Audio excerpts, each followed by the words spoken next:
All right, let's get into the paper review now. Let's bring you some of the stories making headlines from across Nigeria.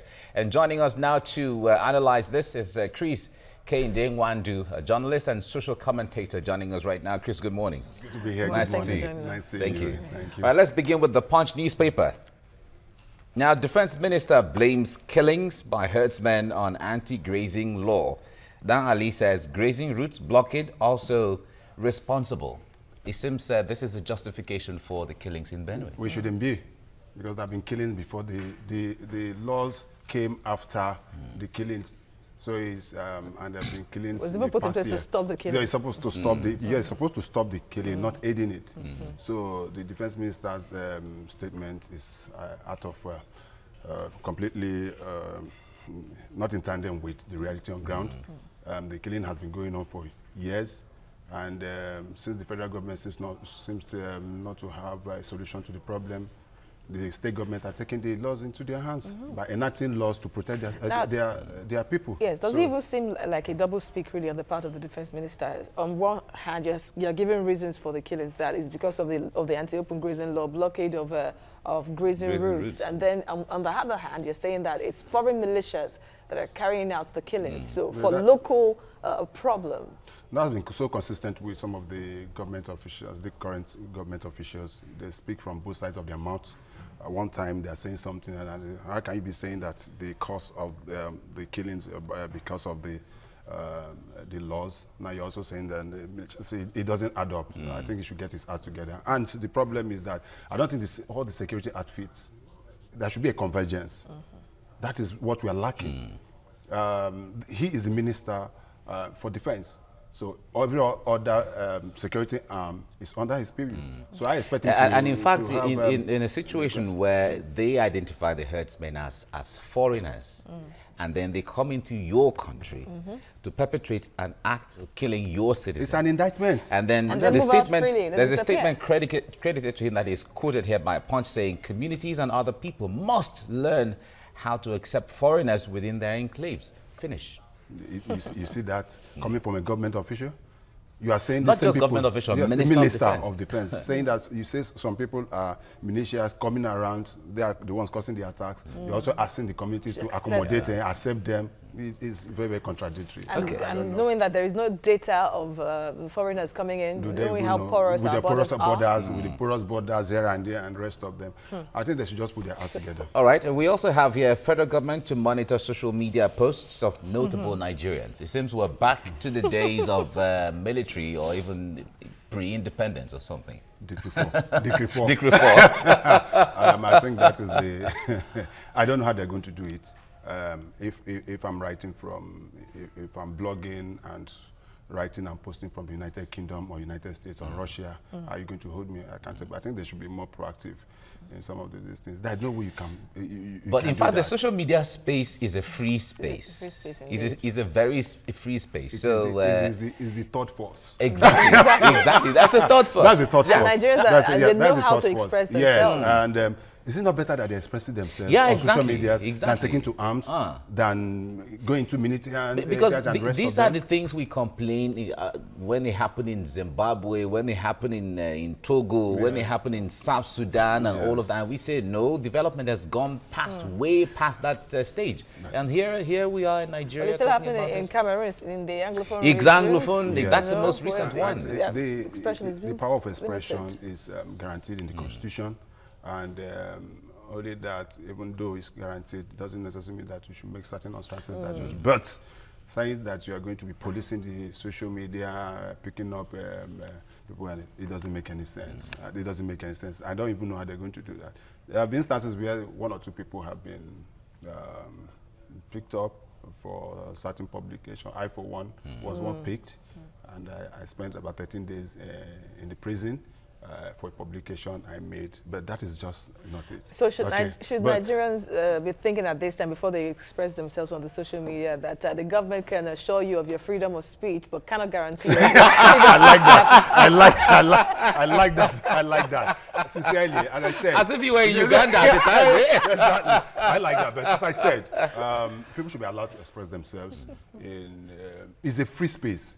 And what is going on? That people are just expressing themselves on what they think, on what they feel, anger. Some not only, but it's not always negative. There's also some positive aspect of it. Okay, so. Most often than not, when news tweets out like that, after some time, it has a way of correcting itself. I've always said that. Okay, even if the information you are putting forward, if you put something on your Facebook or Twitter and something, you'll be rest assured in the next 30 minutes, somebody will come say, no, what you said wasn't right. Exactly. This is the example. And in fact, through the instrumentality of what they call citizen journalism, exactly, they have even done well for the government in so many, you know, trying to report things to government. The whistleblower policy is almost a very high percentage of it is a chunk of the responsibility of people coming out to say, okay, we need to assist government with this and all of that. What I should think government should be doing, which they are not doing, is using the social media as much as they can. The president of United States of America, he's all over the place. The guy is always tweeting. Well, then you know they're accusing him of destroying his government one tweet at a time, because he that tweets was one a lot. win the election. Yeah, but that's how he won the election. That's how he won the election. You just took it out of my mouth. All right. Now we have just one more before we go here. Restructuring. APC panel, okay, is resource control, state police, others. Well, okay. That's a good. After the letter? After the letter. Wait, why is it that it's coming just a few days after the letter from the PhD holder? And maybe an election year too. Yes, sorry? I said maybe it's also coming in an election. Coincidentally, Nigerians have been asking what the panel was doing for so long. No news, no information from them. I'm just wondering why it's coming now. Yeah, things are changing. About 30 months to the election. These were promises made by this present government as they were coming to during the electoral campaigns. But if they say, it's one thing to recommend, it's another thing for the government to provide to say, okay, we are saying to. So that's just that recommendation. Let's see what the government will do with the papers. Okay, that's so we go to the Vanguard. Yes.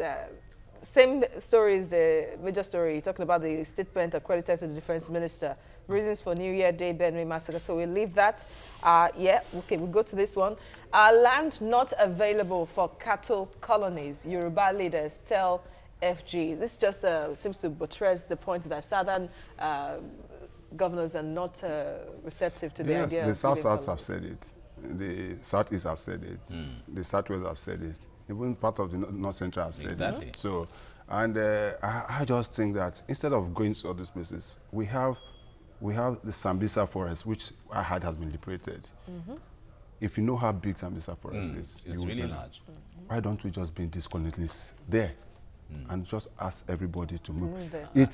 I wonder how they're going to coexist with Boko Haram. No, I don't know, but if it's secure, as we have told, the government told us that it has been secured, the military said it has been secured, we can provide more securities, we can provide all sorts of these things, and provide that largest span of life for this. I don't think we'll run into this problem. So the cattle can live in the forest? That is it. That's what they want. That's just what they want. They don't need to be walking around, moving around people's this thing and destroying people's crops. And we have enough land there to accommodate millions and millions of these cows and cattle. I think that's what we should be looking at, instead of looking for colonies in various states. All right. Senators, reps embrace OBJ's coalition. It's expected. Third force. That's a thought for. But let's wait. Most of these are just coming up. People will make utterances at rest until we see the realities on ground. Let's see the senators. Let's see the governors that want to jump ship and rest of them. And also, I also say, if the former president tries it, probably this is the rep. He might be demystified. I'm telling you. Okay, you know, when you be living large and be and rest of that, you finally come into the. One thing is to be giving advice and rest of them. When you come into the rings, it becomes a different ball game entirely. Yes. So if it comes up and he comes up with a candidate which he believes is this thing, and throw him to the ring and let Nigerians decide. It's for Nigerians to decide, not for anybody. Well, then why the vicious cycle? I don't want to say vicious cycle, but the cycle really of reproducing the same set of people to govern the country. You know, that has always been the problem with us. I have always been an advocate of independent candidates. Personally, I just feel that could be one of them. But for you to be able to win an election in Nigeria, you need certain structures. you need certain structures, especially at a certain level. Yeah, but the issue of the independent candidates that we've always talked about, it won't be more than maybe 1 or 2. Yeah, but even at that, even if just half, let's start from there. Okay. Do you understand? Let's just start. Let's start the movement. It's all right. By the time we go through it about 2-3 times, we might just be able to get. You see what Putin just did? Putin is going to contest as an independent candidate. Exactly. And the political party will support him. That is it. Because he has the machinery. Yes, you will see somebody credible that just say, okay, because I can't go through the means of going through the means and having the resources, I want to stand. And you see some political party, okay, man, we'll join you. We have about over 60 political parties in Nigeria. Yeah, 68 for that matter. Good. 68 political parties. Lastly, 1.1 billion naira Malibu scam. AGF tackles EFCC, alleges shoddy investigation by Mago. Are we still on that? Growing. Yes, we are. Are we still on that? He never goes away. Never goes away. Never goes away. There's always a finding somewhere. Yes. Let's go to the Nation newspaper. Obasanjo's Buhari verdict generates more storm. Kudos knocks for ex-president.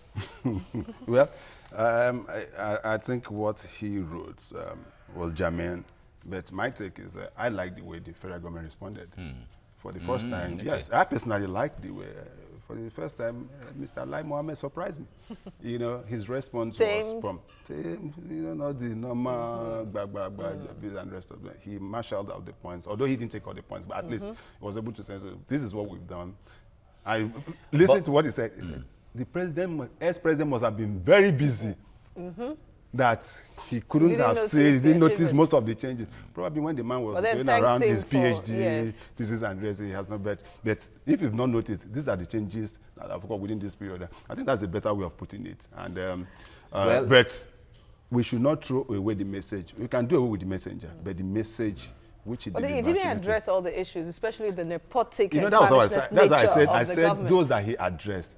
There are very key ones like the nepotism with appointments of people from your area and the rest of them. One thing there is that everyone knows for any ex-president or former president in Nigeria, former President Olusegun Obasanjo is a phenomenon, is someone who understands this country. He does. And whatever he says certainly would have been from the perspective of knowledge of what is really going on. So whether he was busy with his PhD, well, all former presidents get briefs of what's going on, at least to the limit to which they can. And they understand this country. Because he said he traveled a lot as well for If there's anybody that and from the comments of so many Nigerians, it seemed like he struck a very strong chord with a lot of Nigerians. I totally agree with him. That, just as I said, if there's anybody that has a clear knowledge of inner workings of the government, Olusegun Obasanjo should. And I have the feeling that probably most of the things he came out in the open to say, he must have been telling them in the private. You know that he has always assisted Aso Rock several times. People were asked what he's looking for. You'll be shocked that most of the time he he's a professional letter writer anyway. That's why he's a PhD. That's why he's a PhD holder. He was writing about 15, 16 pages when he had the first degree masters. Now that he has a PhD, he's climbing to about 20, 22. All right, we have one interesting topic here. Saraki says the National Assembly is broke. Are they? Okay, this is a report from on the Nation newspaper credited to Saraki, the Senate President. Well, when he says he's broke, I don't know what I mean, because when you look at their budget, is it that the budget that was allocated to them were not released to them? Or it should be the last person to say they are broke. Disclosure of how do we have a full disclosure of how much they're earning? Do we have a full disclosure of all the constituency projects, visitation, and the rest of them, and the balloons that goes with it, the Ghana must go, and the rest of them? So anyway, when a rich man tells you that he's broke, he's probably talking of some millions. You understand? When people like us are talking of naira and kobo, but I don't think they will tell us. Well, I just won't believe that. Well, he is saying the National Assembly. He is the head of the National Assembly. He didn't say he's broke. No, he said the National Assembly is broke. He's the chairman of the National Assembly Commission. So. If he say they are broke, he also means. Okay, and this last one here, $1.3 billion. I acted on Jonathan's order, says Desiani.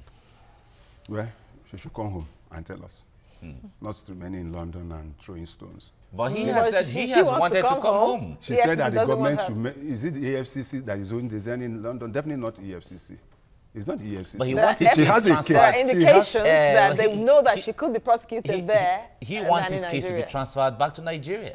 Well, she should apply to the UK court. So it's not Nigeria. They have refused it. Nigeria has no jurisdiction. They have not. Have they? They have refused it. They have refused In fact, EFCC said, answer your call there. Answer your calls there as a case. When you finish from there, if you come home and there is any other thing for us to, then we take it off from there. But finish.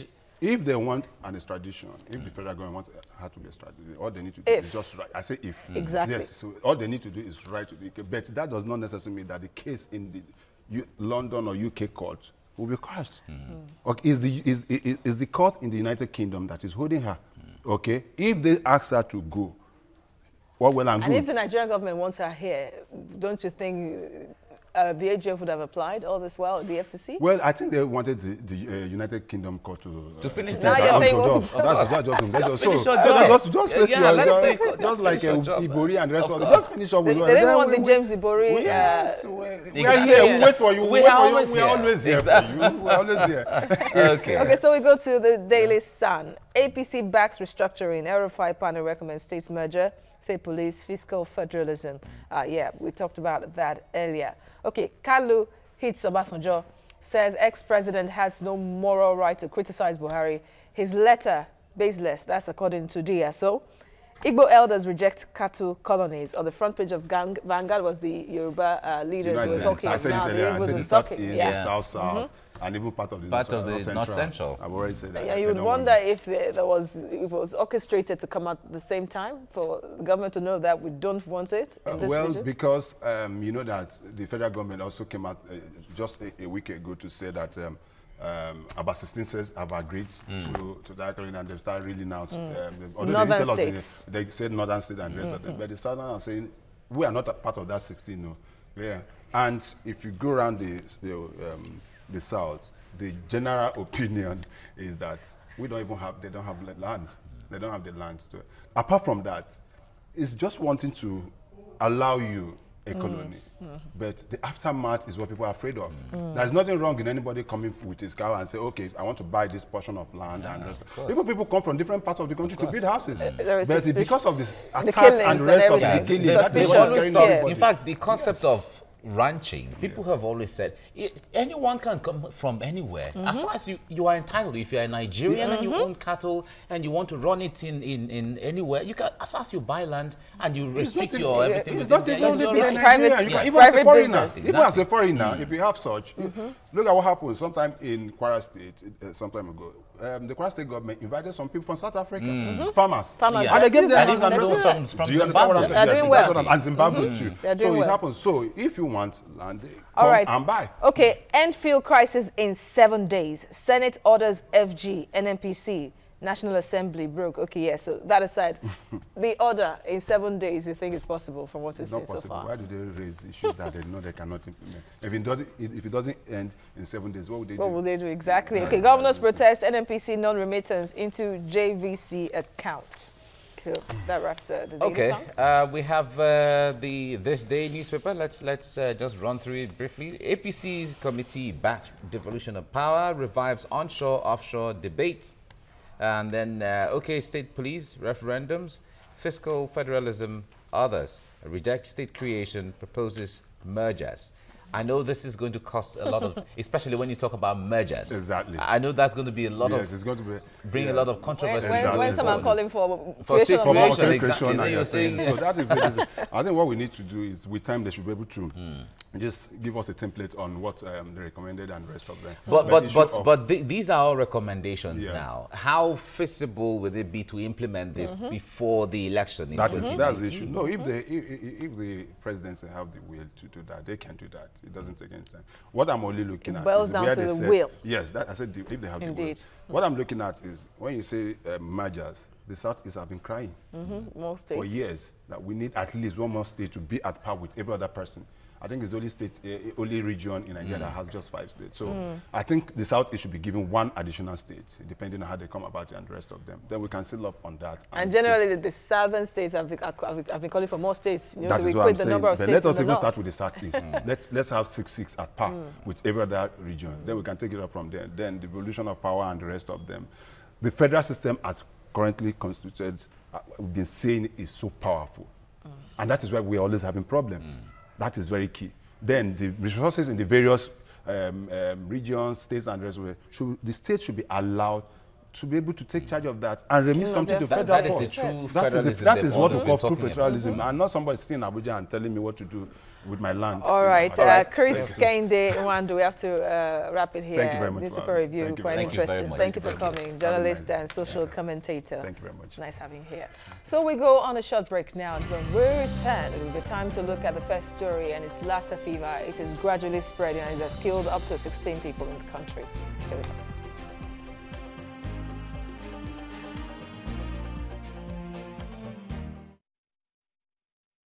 Campaign.